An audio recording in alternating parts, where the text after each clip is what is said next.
हाँ तो सही सी सफाई की ठीक है।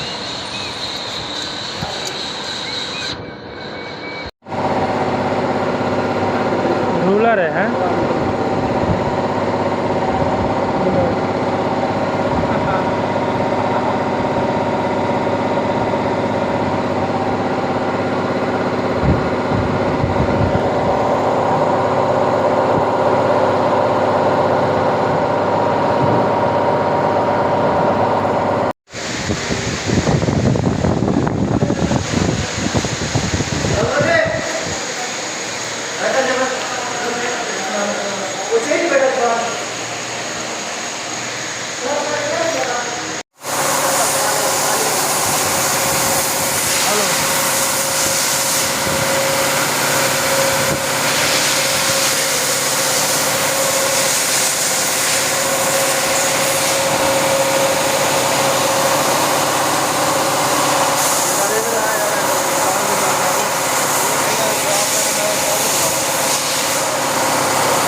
ਉਹਨਾਂ ਕੋ ਮਾ ਕੇ ਕਣਾ ਕਿ ओरिजिनल साउंड ਦਾ ਬਣੇ ਨਮਾ ਦੇ ਪਾਣੀ ਹੋ ਜਾਣਾ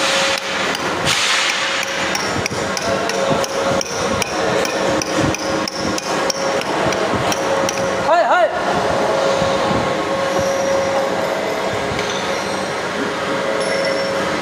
ਇਹ ਵੀ ਵੀਡੀਓ ਬਣਾਉਣਾ ਹੈ ਬਾਬਾ ਦੇਖ ਲਓ ਸਰ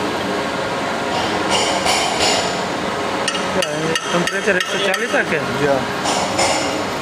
कैसे लग रही है तो नहीं रेक्टर बिल्ला क्या चूर बैठे यार तेरे करें वो 70 ਦਾ ਬੈਠਾ था कि बोलना को छक्का पहुंच गई है मामा बोला है होना है सर तो होना है दोस्त क्या होता है ये अपने जब कुत्ते बच्चे बैठे नाश्ता करो गरीब जी सजियो अच्छा कर दे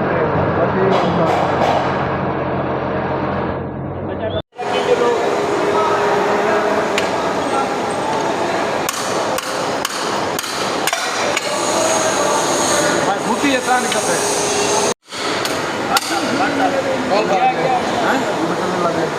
नहीं नहीं